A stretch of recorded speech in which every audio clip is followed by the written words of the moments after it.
Commissioners, monthly elected officials meeting, Wednesday, May 19th, 2021, 12 p.m. on the dot. My name is Ty Manser, Chair of the Board. Vice Chair Commissioner Edwards is present. County Manager Miro Chavez. Commissioner Mejia is excused with a scheduling conflict. And we have a coroner, Gary Warnock, and our county clerk, Linda Enlow, and our presiding judge of Superior Court, Judge Price. So far, and probably some other folks will join later, just an open forum today. And so we'll start with the coroner since he was here first. Who'll be first up? Oh, good afternoon, everybody. Even though there's 1, 2, 3, 4, 5, 6 now, 7. Nothing, nothing big going on. You know, last year we had the big suicide numbers. This time last year we would have had at least 30, and right now we're sitting at 15. So that's a pretty stark contrast from last year at this time. Other than that, it's everything's going okay, except for operating the morgue right now. So that's been our battle so far this year. That's it. What's the issue with the morgue, Gary? Can you flesh that out? Yeah, we don't have a morgue autopsy tech, so I've been throwing my investigators in there to do that work. Right. So that's my my push for the mid-year budget was to get a position, so just so I can free my staff from not doing that anymore. It sounds like we're headed in that direction, doesn't it? Yeah, I mean, I didn't get a home run out of it like I had wanted, but hey, money talks, and money will help, you know, in the short term, but I'll be going for the full position starting in 2022. Okay. Any questions for the coroner? No, I don't think so. I don't have any questions. All right. County clerk. Thanks, everybody. Yeah, thanks, Gary. I don't know that I have anything major either, except to say that the state, I believe, has a fix for our e-filing issue that we've been experiencing since we had an upgrade to the Odyssey Navigator case management system. So I'm keeping my fingers crossed that that will fix our problem. I think I mentioned before, we're having to view images, save them, and then bring them up and print them to ensure that the clerk's date and time stamp are on every filed document. So that's all I have to report. Thank you. All right, thank you, Linda. We'll go to Judge Price. Well, good afternoon, everybody. I don't have anything specific. I would say that right now, if I were to use a word, I'd say busy. Very, very busy. We have had 2 trials going. Actually, if you were to include Monday this week, we actually have 3 because we were able to use district court's space over at Chandler Court for a small 6-person involuntary treatment act jury trial. So we had actually 3 jury trials going at once. Typically, we can only do 2, and certainly when district court starts up again, and I think they have started, but we'll only have the 2. But we're doing one. We had one in the main campus. There was an article in the Olympian that was sort of indicated we're just doing trials at Chandler Court. I just want to be clear. We're actually doing a trial in our big courtroom here in the main campus and one at Chandler Court. Yeah, we're just super busy. Blake, of course, we're still dealing with those consequences. Yeah, busy. Anything for Judge Price from the crew? No, Okay. Pretty quiet. Thank you. All right, good. Go to the auditor, Mary Hall.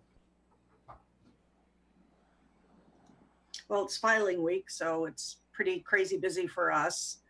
Monday was a tough start. We had real major technology issues. Our phones were going out and internet going down, but Tuesday things were working fine. So it's going well. We do have a primary and a port race, which is revenue. So I love those. Hopefully we'll get some primaries in the cities as well, because I know Medic 1 is on the ballot, and the more primaries we have, the smaller the bill will be for them, because that's a countywide race. I'm going to open up passports again in mid-July. I think we're, as long as we continue in this route with the pandemic, I think we'll be good to go by mid-July. So we're moving forward with that in mind. And I'm just curious about Montman. How is that going? I know there was a time limit on it. Yeah, I can answer that. Go ahead. I will be inviting you to participate in an executive session this coming Tuesday morning. Okay. Sounds good.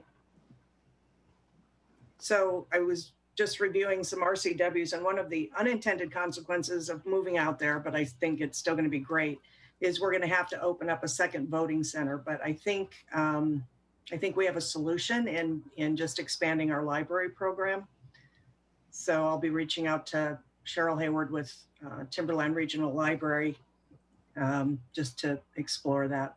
So that's about all I have.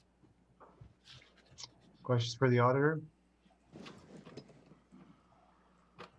Nope. One other thing, Yeah. Anxious to work with the space planners. We've talked to them, about licensing and recording, but not about financial services yet.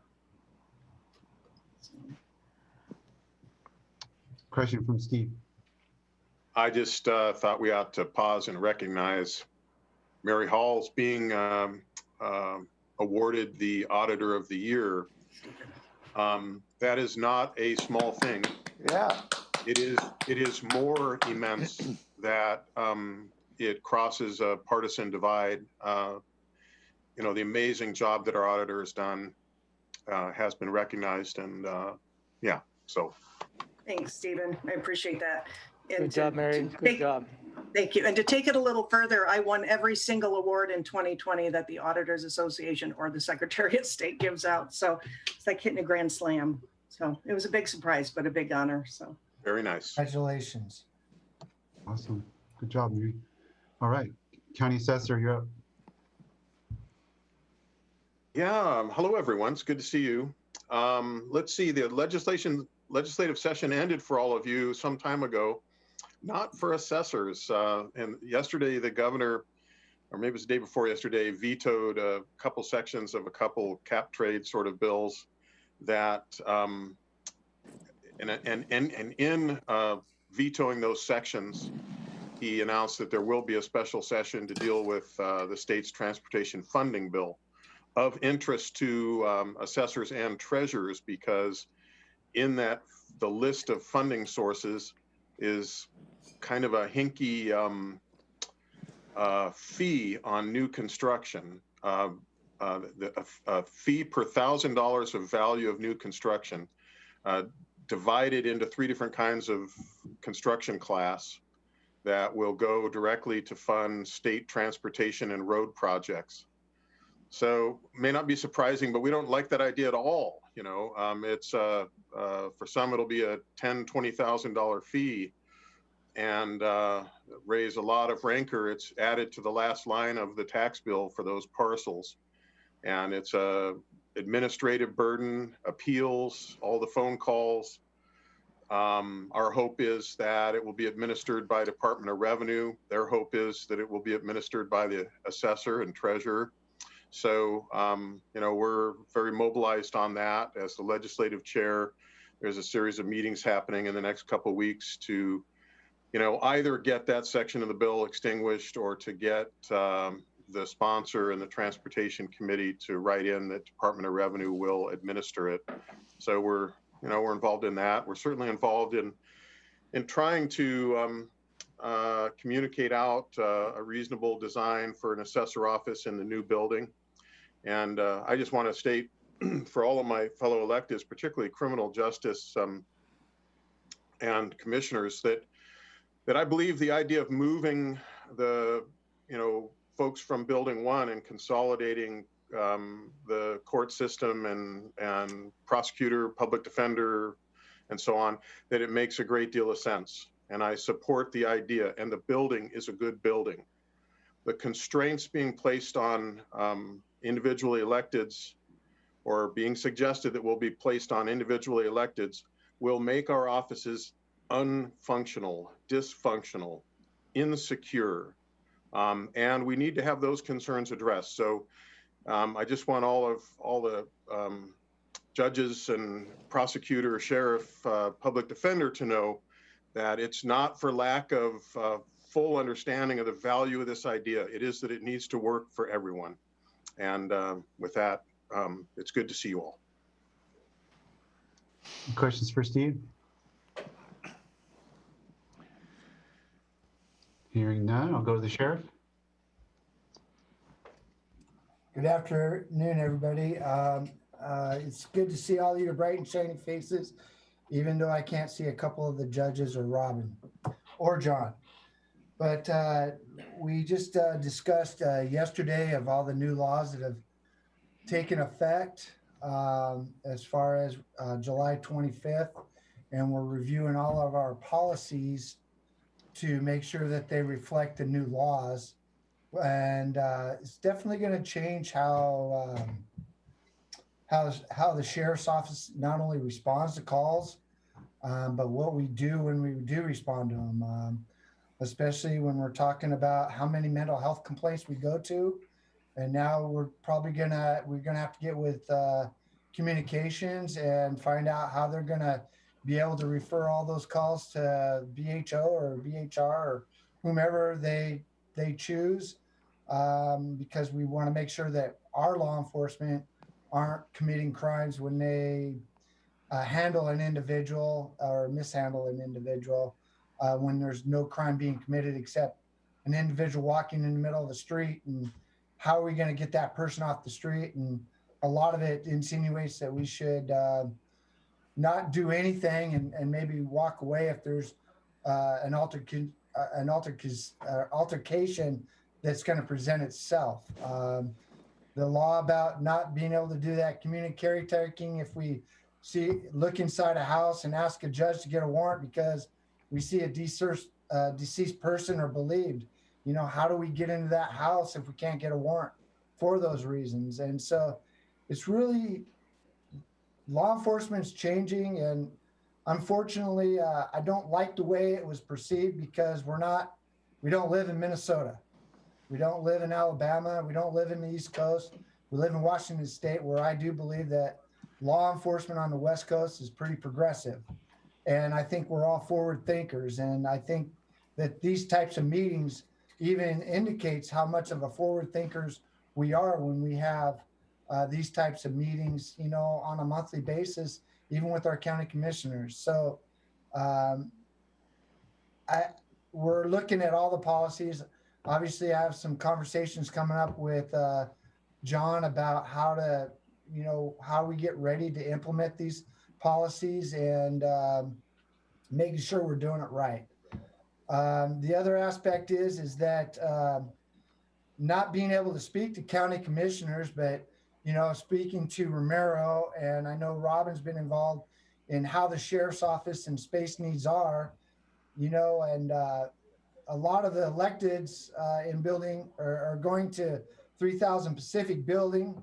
And I know that Steve was talking about, that the law and justice up here, up on the hill. Well, what do those changes look like? How are they going to go forward? And how is it going to actually impact our 22-23 budgets when we are moving to new buildings and we're investing in these buildings? But what does our budget really look like? And I feel that being able to express to the county commission about my own personal feelings about how this is probably more important, because I can tell Robin and Ramiro how I feel about it, but obviously it goes from them to the county commission. And I just want to make sure that as an elected, my voice is heard about why we're asking what we're asking for, and that we're not just put in buildings or space because they're owned or available to us. And so I have a lot of questions about it. And I feel like I was kind of left in the dark about how how building the 3,000 building came to fruition and how we're all being moved around and what all's going on, when I don't really feel like as electeds, I'm no special than anybody else, but I felt like, why weren't we involved in a lot of this? I know that there's a lot of voices to be said and heard, but I don't feel like I'm part of any process except being told where I got to go. And I don't feel that my voice is being heard. And, like even where Mary's saying she doesn't know what's with Mottman, how that's going to go, or, having another election site, or, I don't know any of that. And I feel like that a lot of the information is kept close at hand, and not, as an elected, going out and meeting people. They're asking me all the time, well, why are they doing this? Why is this? Why is that? So I guess I have a lot of questions about that, but I'm only venting that because I at least see 2 county commissioners, and I just haven't been, anyway, I just feel left in the dark. But I do wish all of you the best in your move, however that goes. That's it. Questions for the sheriff? Yep, Steve. So I have just maybe a rhetorical question for all of the electeds. One of the things we're being told is that we're not going to be permitted to have walls around our office, so that our office will be contiguous with general county population of employees. Just ponder that for a minute. That's a big challenge from a security standpoint. I'm directly accountable to the taxpayers for care of my data and my equipment, and yet I will not be able to say in the future that only my employees had access when something happens. Yeah, that's a huge security risk and not one I'm willing to take. We need walls.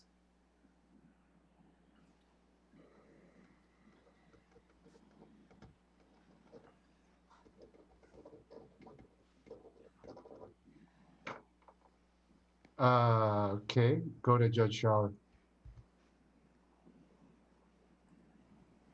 I'm just here to observe today. I'm sure that Judge Price gave the update for the court. I would just say we are super busy here at Family and Juvenile Court, looking at what court is going to look like as we, just like the main campus, as we continue to open up and potentially have less restrictions. Today was the first day that we had lawyers back in the courtroom for our dependency calendars, which is a huge help in efficiency. So I don't know if anyone has any questions.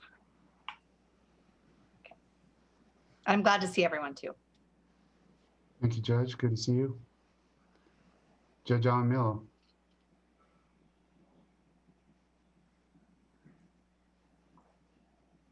Still not hearing you for some reason, even though I saw your mute go off. No?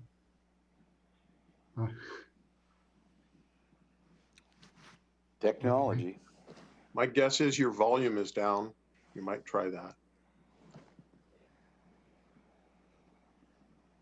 No. All right. All right. Well, good to see you. Hope everything's going well. Okay. She defers to Judge Price. Sounds good. I'll go to John Thunheim, prosecutor. Hello, everybody. Sorry, I had my camera off at the beginning there, Sheriff, because I didn't think you'd want to watch me eat. I was eating my lunch real quick that I ordered from Freshie and had it delivered here. I'm sure that just shocks everybody, right? Oh, I hear that's exceptionally good. Yeah, and the delivery service works great to the courthouse. I can personally attest to that now. It's the first time I tried the delivery service. We are just, we're kind of dealing with a workload crisis right now. Pierce County allocated some of its COVID recovery funds to its criminal justice system, prosecutor's office, and they were just allocated a bunch of positions. And guess what they did? They started poaching people. So I lost one of my deputy prosecutors, and Patrick lost one of his public defenders, both to the prosecutor's office in Pierce County. And then I had a deputy that's going to the city of Olympia, and another deputy now that's headed to the Attorney General's office. So all out of the felony part of my office. So we're trying to redistribute cases to deputies who already had full caseloads. I mean, the commensurate, I don't know what the commensurate would be, but for the sheriff, this might be like losing, ratio wise, maybe 10 deputies off the road. So you can imagine what that's like in terms of workload. So my folks are really stressed out right now, to say the least. We are in the process of, and started the process of hiring. So I'm hoping we'll get back to staff relatively quickly. I just did a count yesterday. It looks like we've got about 1,400 felonies backlogged from COVID that we'll be starting to work on as we actually get a little bit closer to reopening, and far fewer misdemeanors. So the district court won't be quite as impacted, and that's because a lot of cases in district court are they go into that system through citations issued by the officers on the road, so they don't get backlogged quite as much, and so those cases have been moving better than through the Superior Court. But Superior Court will be impacted as we do that. We're starting to think and talk internally about what does reopening look like for us. And I'd be interested if other departments are thinking about it. And it might be, I'd love to have a conversation offline if you want to talk about it at all at some point. I'm thinking about if I should be distinguishing between vaccinated and unvaccinated employees. I'm sure all of you are kind of thinking about these issues, and does that make a difference in terms of how we reopen the office, and trying and waiting for the new L&I guidance and all of that Romero referred to in his email to see how we open up. I've got a lot of folks who are anxious actually to get back into the office. I think and get some, back to some sense of normalcy. So that's really what the pressing issues for us right now that are going on. And otherwise, we've just got our heads down and we are working hard. John, we are very hopeful to have some revised guidance from L&I, hopefully by the end of this week, really. And that's the latest that we got from WASAC. So fingers crossed. Great. John, I know that Skagit County prosecutor, at the request of the county council there, is looking at both the notion of a required vaccine for county employees in the courthouse, and the notion of the ability to ask and know which employees have and haven't been vaccinated. Both are strategies for reopening and creating a safe workspace. And both are very complicated issues with represented workforce. But I just point that out because they are in the process of bringing forward a legally advised answer to the council, and might be a good resource for what are they looking at and what are they planning on doing and how do they think they can do it. Thanks. I know Eric Ritchie pretty well up there, the prosecutor. So, or actually you said Skagit County, right? Oh, Rich Wyrick. Okay. All right. Go ahead, Mary. So I would be interested in having a Zoom meeting with HR and maybe, any elected officials that would like to be in that meeting to talk about this as well, because I think we need to do this consistently across the county. And we're getting a lot of questions. So I'd rather have something like that sooner as opposed to later. So legally, we can ask if they're vaccinated, you know, but legally, can we require they wear a mask if they're not? So there are a lot of questions, and I think we need to have, you know, like Jane Futterman or attorneys there, as well as Debbie Brookman, because, you know, she's the union liaison, because we don't have a lot of time to come up with what are the policies going to be in Thurston County.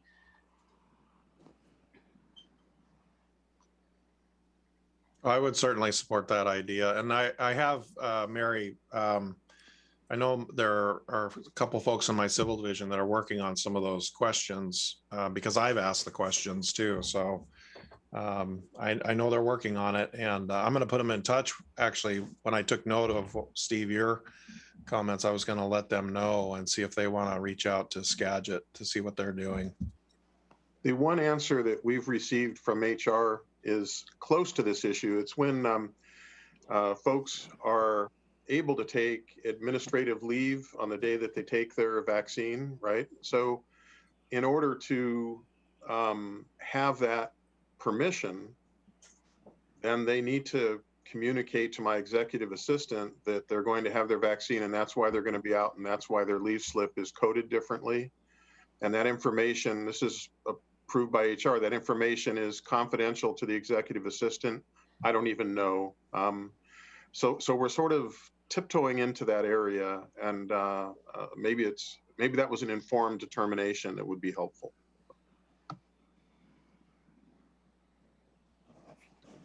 Okay, anything else for John or this issue? Hearing none.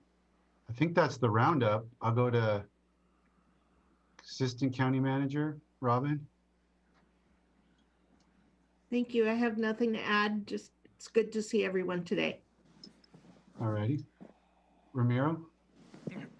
I really don't have anything to add. I'm just taking notes.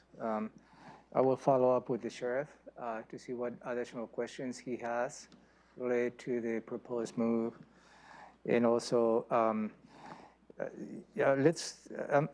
here waiting for the L&I guidance. That will give us the umbrella as to how we need to proceed. And hopefully at that time will give us some tools as to how we can manage the county. I like the idea of having a meeting with the elected officials and directors and see how we consistently going to be applying the new guidance. At this point, I'm at a loss, and we're not alone. We just had a meeting with our peers across the state through WASAC, and everybody's just, you know, wondering how we're going to be going through the processes of confirming that if somebody doesn't wear a mask, has been vaccinated. That's difficult. So everybody's is really struggling on this across the state, at least at the county level. I just had a conversation with the city managers. They're in the same position. Don't know how we're going to be able to manage this. And hopefully, L&I will provide us some guidance that we can work with. So I will keep you posted. Questions for Ramiro at this point? Commissioner Edwards? No, I'm fine. Just kind of listening to everybody's concerns and comments. Thank you. Okay. We might end a little early then. I guess I would just say with response to the space issue, I've been trying to find a way to make this work based on trying to help all of you do your jobs better. You know, I didn't run for office looking to move people around or create new buildings or anything like that. But it seemed like we're just bursting at the seams in various ways, and we need a medium-ish term plan at a minimum that we can afford to do. And I'm willing to work with every group to see what we can afford. But if we can't afford it, or it's just not going to be acceptable, I'm not going to push any of you into something that, into something that you're not willing to, you know, admit or feel confident is a improvement on your situation for the work environment. That's the goal. if we can't achieve that goal, then we'll stay here and figure it out as we go. But this seems like a lot of pieces where stars were aligned, so to speak, to give us a chance to do something. And I'm hoping we can work together to make it happen. So we'll continue that work, and please give us input. I don't want anybody to feel left out. Sheriff, you and I have not talked directly. I had understood from Ramiro that we'd gotten some input from you I'd gotten some input from you secondhand, but we'll make sure that becomes firsthand or is additional input or whatever's needed. So that's all I got. Your right. your comments are much appreciated, Commissioner. Again, I know that my views shared by folks who are being moved, elected officials that are being moved, that we can see that this is a good idea. It's the good alternative to building a brand new courthouse, and it's likely a long-term positive solution for the court system. So we're happy to be a part of that. We just need to have a functional floor plan and design to exist in the new space.